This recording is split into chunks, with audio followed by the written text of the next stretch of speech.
What a performance by Celtic, and if my ears did not deceive me, I believe I heard a little James Forrest tune stuck in the mix there. Well, it's about fucking time, innit?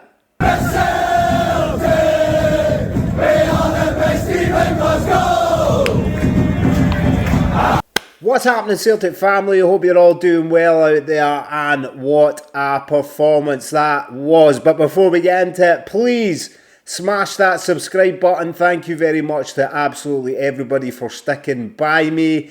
I know it's not been consistent. I understand that. I have explained many a time that this YouTube shit doesn't pay me money, and it doesn't pay me a hell of a lot of fucking money, and not enough to be stopping my full-time job. So, as I said, it's been a busy period, so I didn't actually get to watch the game against Hibs at the weekend, so there was no point in doing a match reaction because I didn't even get to fucking see it. I only seen the highlights, and there's no point in coming on here and trying to talk about a match or give you my opinion on a match when I didn't even fucking see it. Couldn't get down to the game. It's probably one of the first ones I've missed all fucking season, but it is what it is, and I'm just glad I missed it when we've already wrapped up the title. I don't ever want to miss games, but work is work, and I've got to go to work to pay the motherfucking bill, so that's where we're at with it. But listen, let's get into tonight, where Celtic went away to Aberdeen, to Pittodrie, and absolutely demolished them 5-1.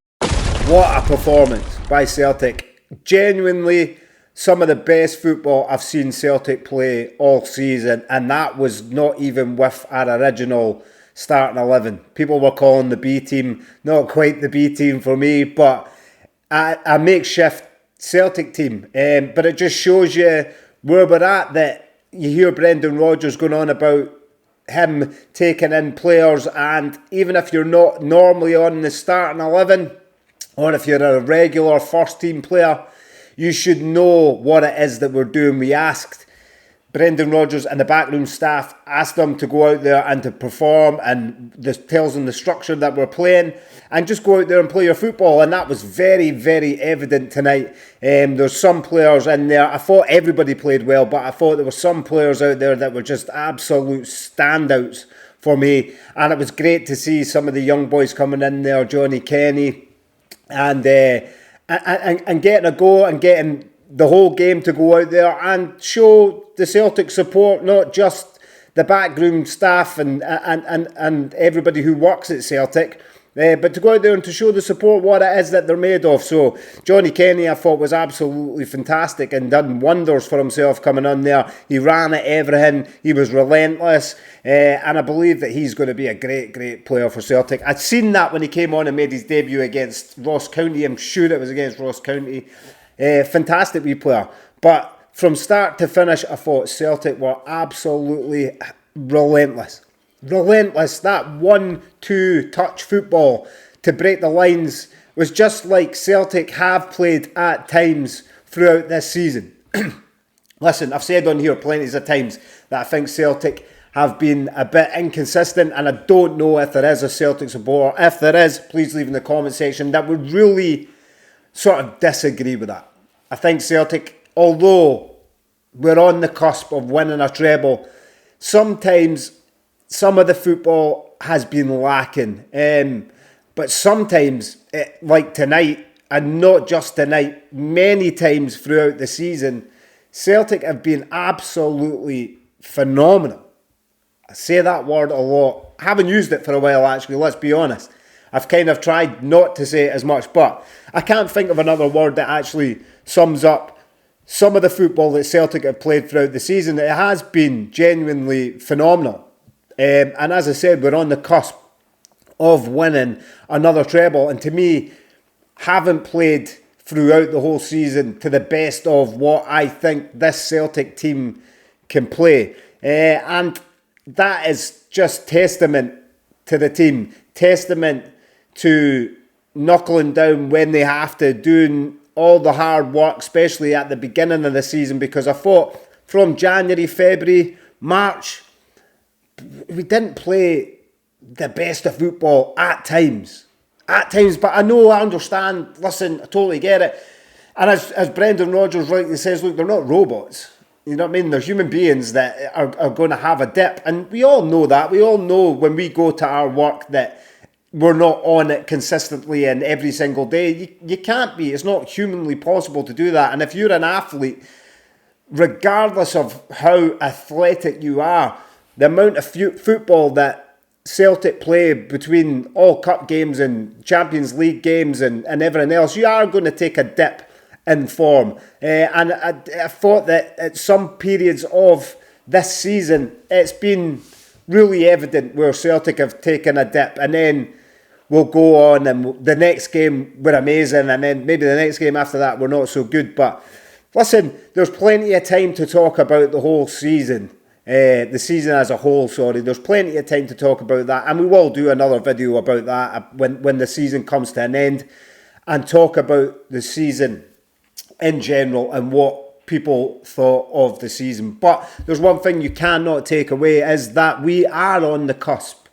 of another treble, and Brendan Rodgers and the team have been fantastic through this sort of last sort of push to get us to this Scottish Cup final, and that was extremely evident tonight. I thought Celtic were absolutely brilliant. To see Narowski at the back there, for me, I don't think he's had a bad game for Celtic. I cannot remember a game that he's either started or came in and he's not performed well.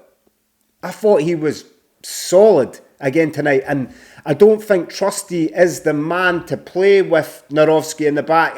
Obviously Carter Vickers is going to keep his spot, but I would play Narowski in there with Cameron Carter Vickers. I think Cameron Carter Vickers is solid, and I think Narowski is a very similar player. He's solid. He's old school in the way that he doesn't try and do anything too fancy. He keeps things simple. He's just there to defend, which I believe what Cameron Carter Vickers does, and he does it really, really well. And I think Narowski is a similar type of player, so I would definitely like to see them two guys playing at the back a wee bit more. That's taken nothing away from Trusty. I know that Trusty has had periods of this season where he's been really, really, really good, and other times where he's just been dog shite. Let's be honest, he's been terrible. But tonight, I thought he played pretty well. He didn't really put a foot wrong. I thought Anthony Ralston out on the right-hand side, for me, I'm a bit biased, as I've said in this before. I'm all for the boys who have came up through the ranks. I always want them to do well. I'm sure we all do. But I know that Anthony Ralston can kind of split the opinion within the Celtic support. I can see it, but for me, I think he's just that old school type that I talked about, sort of football, in hard, doesn't try anything too fancy. Yes, sometimes when he's trying to put the ball across the box, it doesn't pay off for him. Sometimes it does. Sometimes he gets caught out of position. Other times he gets caught out of position, but makes it back.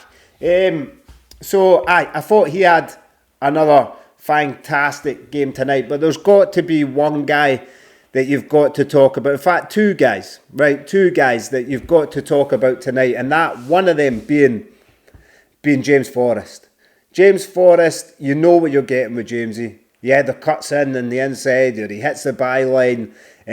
But the one thing about James Forrest, what he does, what a lot of players don't seem to do as much. He's, again, not a fancy player, but he just runs at defenders, runs at them, and causes a whole heap of fucking chaos when he does. And he does it against teams like Aberdeen in semi-finals and cup finals. That is why I would start James Forrest against Aberdeen in the Scottish Cup final. Now, Kuhn, for me, hasn't done too much wrong, so let me just get that out of the way. I believe Kuhn is a fantastic player. I think there has been a drop-off with Kuhn in the last wee while. I don't think he's quite been the player that he was at the start of the season. But again, there's so many elements to that. he's playing a lot of football, probably more football than he's ever played.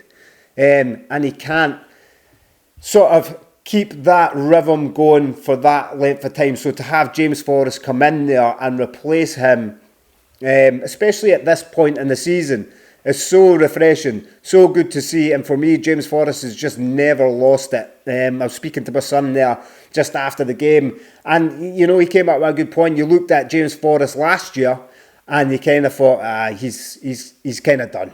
He's done. He's been an amazing servant to Celtic, but he's kind of done. Give him one more season. And now he's came in this season, and I don't want the guy to leave. I don't think he's going to. I think the way that he's stated in many interviews of recent, that he's planning on staying for another couple of years. That's what it sounds like. And for me, I am absolutely over the moon about it, because we know he's not going to be starting every game. We know that. We understand that. James Forrest will know that. He's at that stage in his career that he probably does not expect to play every single game. But when it gets to these times in the season, and when it gets to games like Rangers, like semi-finals in the cups, finals in the cups, this is a guy that can absolutely make a massive difference. And you know fine well what you're getting with James Forrest. He will give his absolute all for this club. Absolute all. That's a guy who could have moved on. I remember there was talk about him, Liverpool wanting him at one point, and I'm pretty sure there was umpteen different clubs that wanted James Forrest when he was at his peak. And even if you're looking at James Forrest now, nobody's going to want to take him, of course, because he's coming to the end of his career. So no sort of big team, maybe smaller teams would take him, and he could still keep playing with them until he's about 40, 45 years old. But at Celtic and that bigger club, there's probably no sort of bigger clubs who know that he's come to the end of the career, who are going to want to come in for him. But I don't believe James Forrest would want to leave anyway. As I said, he's had plenty of options to go, but he's dedicated, absolutely dedicated to Celtic. And if I am correct, I don't know if I heard it correct, but there was a James Forrest song put in there, and I'm over the moon about that. And it sounds like a catchy one. It sounds like one that is actually going to catch on fucking eventually. After all these years of James Forrest, and we've tried our hardest a couple of times with some songs that didn't catch, it wasn't happening. That to me sounded like a wee belter that was put in there tonight. I hope that it absolutely takes off for him, because that guy definitely, out of everyone in that team, deserves a song to be sung about him. He deserves it to be sung loud, proud, and all the time, because he's fantastic. Absolutely fantastic, and really, really deserved the Man of the Match award that you got tonight. There's no other player on that team that I would have given it to above James Forrest. There's no one in that team that I would have given it to. Although there was many contenders that were brilliant, James Forrest got it for me. He was fucking relentless tonight, and just so good, and I'm so chuffed for the guy. So chuffed that he's got to this stage in his career. He's still getting man of the matches, and he still looks as hungry as ever. I'm not going to go over all the goals. There was 5 goals. You can go and check them out if you haven't watched them.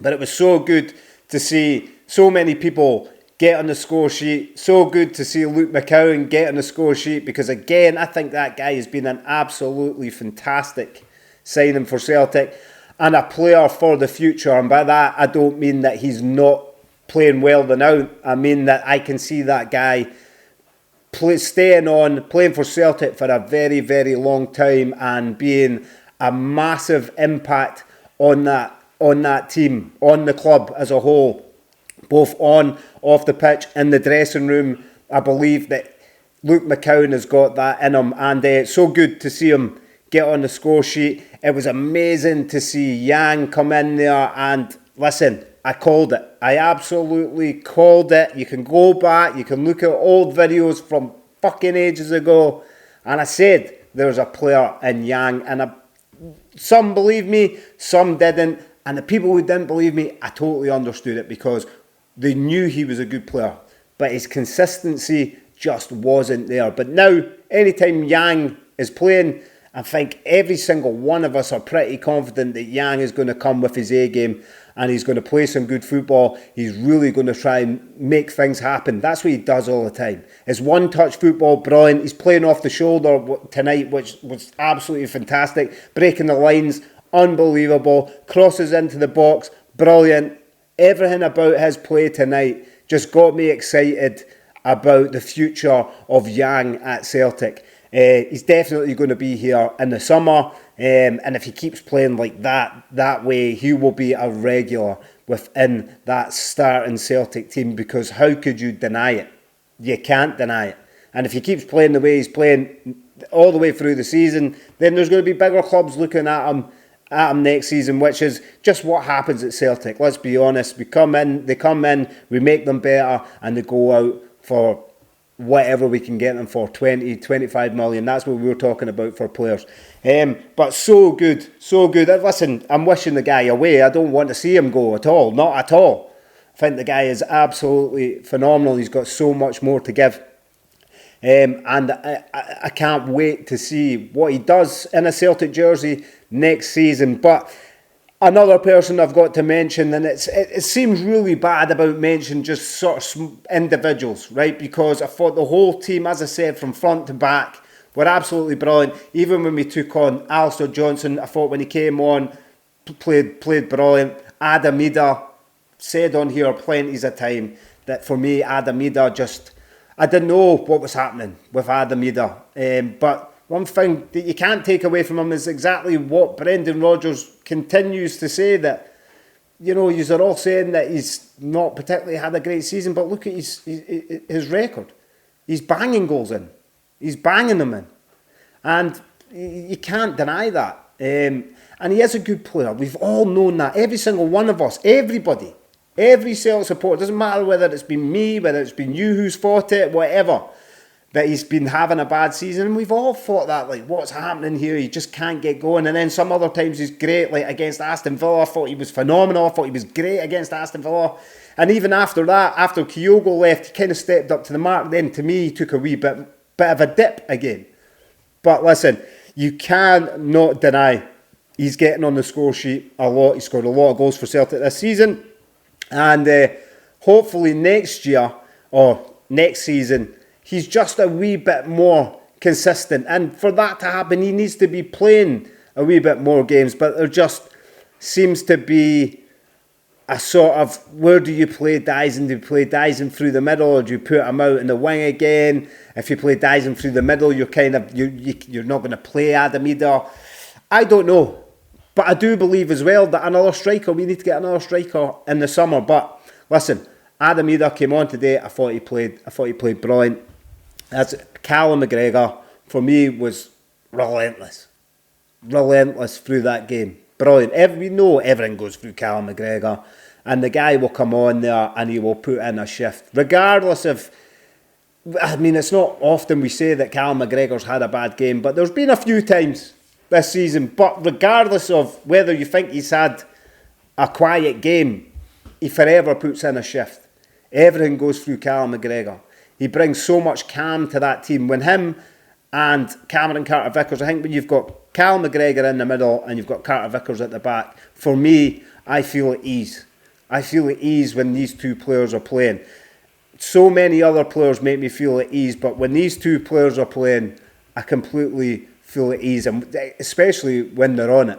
Because when they're on it, they're absolutely phenomenal. So Callum McGregor, again, was absolutely brilliant. The whole team tonight was brilliant. And it's getting to the end of the season, and you'd maybe expect to see people go and take a wee bit of a drop off because the season's all wrapped up. The league title, is all wrapped up. We go on Saturday against St Mirren, we lift the cup. So you'd think that maybe this might be a bit of a boring game, but it was fucking anything but. Anything but. Aberdeen had a sort of 10-minute, 15-minute spell in the first half where they played pretty well and they got their goal out of it. For me, it was a wee bit of slack play from Celtic. I think Sloop had to get in there and get that ball away for that header. I thought it was a wee bit untidy. But listen, good header. It's just too far away for Sensational to get to it. Great header, but I think Sloop, for me, if I'm picking any holes in anything, I'm not saying Sloop had a bad game. I'm just saying that a couple of times now, when we played Rangers at Celtic Park and Raskin got ahead of Sloop for the header, again tonight, for me, I feel like he's got to do a wee bit better. But listen, taking nothing away from Celtic's performance, it was absolutely relentless tonight. So good to watch. So good to watch. Great to come home from work tonight, stick that on and just see Celtic absolute dominate. And people can say, well, Aberdeen just didn't play that well. I thought Aberdeen played well enough and they tried their hardest. But Celtic, when Celtic play like that, I've said it a million times, there's not a fucking team in this league that can compete with Celtic when they are playing that style of football. There's just not. But listen, guys, I'm going to leave it there. Thank you very much, as I said, to everybody for sticking by me. I know fine well that you don't know when these videos are coming. Either the fuck do I. Let's be completely honest. I don't know when they're coming. As soon as I get a minute, I will do a video. But I am heading down to Celtic Park on Saturday. I am not heading to the Merchant City. So if you're going to the Merchant City, I hope you have an amazing time there. I'm going to miss this one because I've got to get back up the road and get back to work, and not that day, but I've got it the next morning. And normally if we go to the Merchant City, I like to get a hotel, stay down and really immerse myself in with all the absolutely amazing and belters of a Celtic support and get involved. But I can't this time round. So if you're heading to the Merchant City, please stay safe there. Enjoy yourself. I am pretty sure that you will. But I hope to see you guys at Celtic Park against St Mirren on Saturday when we lift the trophy. Hail, hail Celtic support. Stay safe out there. Take it easy.